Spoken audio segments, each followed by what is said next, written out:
Assalamu alaikum. In today's lecture, we are going to be discussing the cellular structures of bacteria. सबसे पहले हम cell membrane को discuss कर लेते हैं. The bacterial cell membrane is beneath the cell wall and completely surrounds the cytoplasm. Cell wall से नीचे present है और साइटोप्लाज्म को इनक्लोज करके रखती है. It lacks the sterols and differentiates them from eukaryotic cell membrane.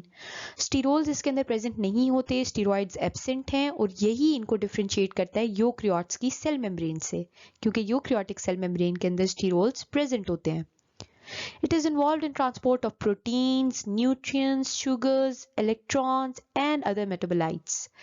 Transport में involve है मेजरली प्रोटीन्स को, न्यूट्रिएंट्स को, शुगर्स वगैरह को, डिफरेंट मेटाबोलाइट्स को ट्रांसपोर्ट कराती है. They contain enzymes for respiratory metabolism. Respiratory metabolism के जो enzymes हैं वो भी prokaryotic cell membrane के अंदर present होते हैं. Now we are going to see a diagram of the cell membrane. ये आप देख सकते हैं यहाँ पे, ये हमारे पास जो है ना बैक्टीरियल सेल है, सेल का साइटोप्लाज्म है, ये इसका क्रोमोसोम है और डिफरेंट स्ट्रक्चर्स हैं जो साइटोप्लाज्म के अंदर हैं. और बिल्कुल साइटोप्लाज्म को जो फर्स्ट लेयर इनक्लोज कर रही है, that is the bacterial cell membrane. The next bacterial structure that we are going to discuss is the cytoplasmic matrix. A gel-like substance present between the plasma membrane and the nucleoid. Nucleoid के दरमियान और plasma membrane के दरमियान एक gel-like substance होता है, that is the cytoplasmic matrix. Everything enclosed in the plasma membrane, including the cytoplasm, constitutes the protoplasm.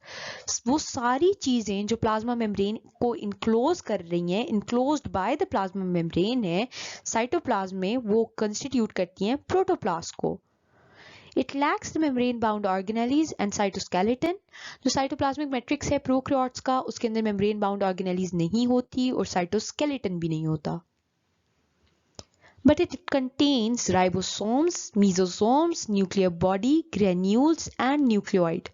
लेकिन उसके अंदर क्या क्या है? राइबोसोम्स हैं, mesosomes हैं, nuclear body है, granules हैं and nucleoid है. अब हम साइटोप्लाज्मिक मैट्रिक्स को समझने के लिए एक डायग्राम देख लेते हैं.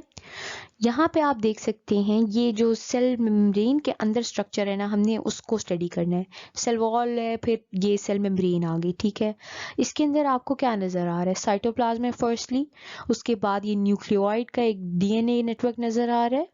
Then there is the inclusion bodies हैं, डिफरेंट बॉडीज प्रेजेंट हैं, राइबोसोम्स हैं और इसी तरह के छोटी छोटी से ग्रैन्युलर स्ट्रक्चर्स प्रेजेंट हैं. Next cellular structure of bacteria is the nucleoid. Nucleoid is also called as the nuclear body, chromatin body and nuclear area. इसको nuclear body भी बोलते हैं, chromatin body भी बोलते हैं और nuclear area भी बोलते हैं. क्यों chromatin body इसलिए बोलते हैं? इनके अंदर chromatin होता है. nuclear body इसलिए बोलते हैं nucleus होता है. nuclear area भी इसीलिए बोलते हैं कि nuclear structures present होते हैं. It is not separated by the nuclear membrane from the cytoplasm. Cytoplasm से कोई separate अलग इसकी कोई separation नहीं है, बल्कि cytoplasm के अंदर ही हमारे पास suspended है.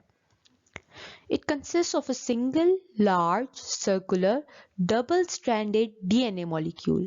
अब यहाँ पे confusion होती है कि single है और double-stranded है, तो ये कैसे है? DNA molecule हमेशा double-stranded होता है. हमने ये बात पढ़ी हुई है कि RNA single-stranded होगा और DNA डबल स्ट्रैंडेड होगा. जब डीएनए डबल स्ट्रैंडेड है तो वो एक ही डीएनए मॉलिक्यूल है, तो henceforth a single double stranded DNA molecule. Bacteria are considered haploid due to the presence of single chromosome. Bacteria को हैप्लॉइड क्यों कंसिडर किया जाता है? N कहते हैं इनके पास जो इनका जेनेटिक मटेरियल है, दैट इज N, इसलिए क्योंकि इनके पास सिर्फ सिंगल क्रोमोसोम प्रेजेंट है. Talking about nucleoid, we say that it is visible after staining with the Fulgen dye. Fulgen dye एक dye है, उससे जब nucleoid को stain करेंगे तो nucleoid तब visible होगा. The nucleoid controls growth and metabolic activities of the bacteria. Growth को भी control करता है और metabolic activities को भी control कर रहा है bacteria की. E. coli closed circle chromosome measures about 1400 micrometer. इसका जो क्रोमोसोम है ई कोलाई का वो कितना है, कितनी उसकी लेंथ है, 1400 माइक्रोमीटर। हम प्लाज्मिड डिस्कस करेंगे। Plasmid is the circular, double-stranded DNA molecules self-replicating but not essentially for growth and metabolism.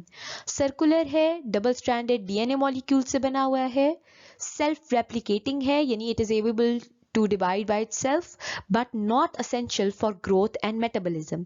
लेकिन growth और metabolism के लिए essential नहीं है, growth और metabolism के लिए हमारे पास nucleoid ही essential है. It has genes for drug resistance, heavy metal resistance, disease and insect resistance. तो बेसिकली इसका रोल आप देख लें तो प्रोटेक्शन में है कि ड्रग्स को रेजिस्ट करता है, कि बैक्टीरियल सेल ड्रग्स के अगेंस्ट जो है ना वो ख़राब ना हो जाए या डिस्ट्रॉय ना हो जाए। मेटल रेजिस्टेंस है इसके पास, डिजीज रेजिस्टेंस है कि अगर कोई डिजीज हो गया बैक्टीरिया को तो प्लाज्मिड जो है ना उसके अगेंस्ट रेजिस्टेंस प्रोवाइड करेगा। सिमिलरली इंसेक्ट रेजिस्टेंस भी हमारे पास प्लाज्मिड ही प्रोवाइड कर रहा है। अब हम प्लाज्मिड की एक डायग्राम देख लेते हैं।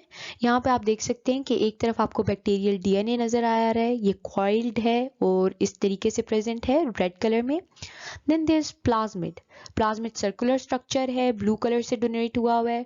और प्लाज्मिड का काम क्या है हमारे पास, ड्रग रेजिस्टेंस, इंसेक्ट रेजिस्टेंस, और बैक्टीरियल डीएनए का काम है ग्रोथ में और रेप्लिकेशन में। Next cellular structure is mesosomes. Mesosomes क्या होते हैं?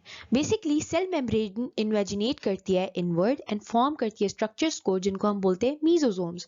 तो सेल मेम्ब्रेन की फोल्डिंग से या इन्वेजिनेशन से फॉर्म होते हैं। They occur in the form of vesicles, tubules or lamella. Different forms में exist करते हैं. They could either be in the vesicular form, they could either be in the tubular form, they could either be in the lamellar form. They're involved in, अब इनके functions क्या क्या हैं?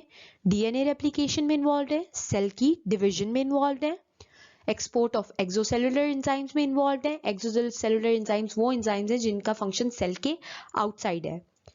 They also contain the respiratory enzymes. इनके पास respiratory enzymes भी present होते हैं।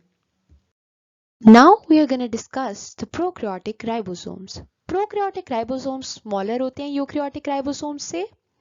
They are made up of RNA and proteins. RNA और protein से बने होते हैं। May be loosely attached to the cell membrane or plasma membrane. Cell membrane या plasma membrane के साथ loosely attached होंगे। They are involved in protein synthesis or translation. Translation क्या होती है कि जब हमारे पास messenger RNA बन जाता है तो वो proteins को synthesize करना शुरू कर देता है। तो उस process के अंदर भी हमारे पास ribosomes involved होते हैं।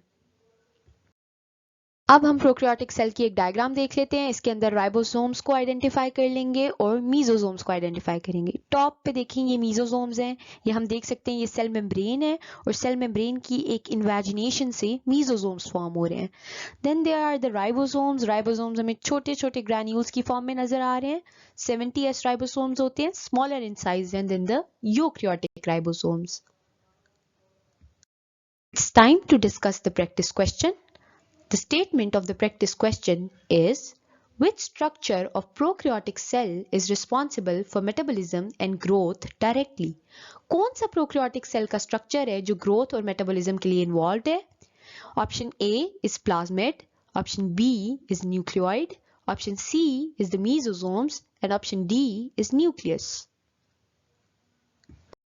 सोल्यूशन की अगर बात करें तो करेक्ट ऑप्शन हमारे पास बनता है B option, that is nucleoid. Nucleoid is responsible for cellular growth as well as for metabolism. यहाँ पर आपने प्लाज्मिड के साथ न्यूक्लियोइड को कंफ्यूज नहीं करना। प्लाज्मिड के पास भी हमारे पास जेनेटिक मटेरियल होता है but it is not involve for cellular growth and for metabolism. Nucleoid is the only structure in prokaryotes that is responsible for these functions. I hope today's lecture was clear. जितने भी bacterial cellular structures हमने discuss किए हैं आपको समझ आ गई होगी उनकी। Thank you very much.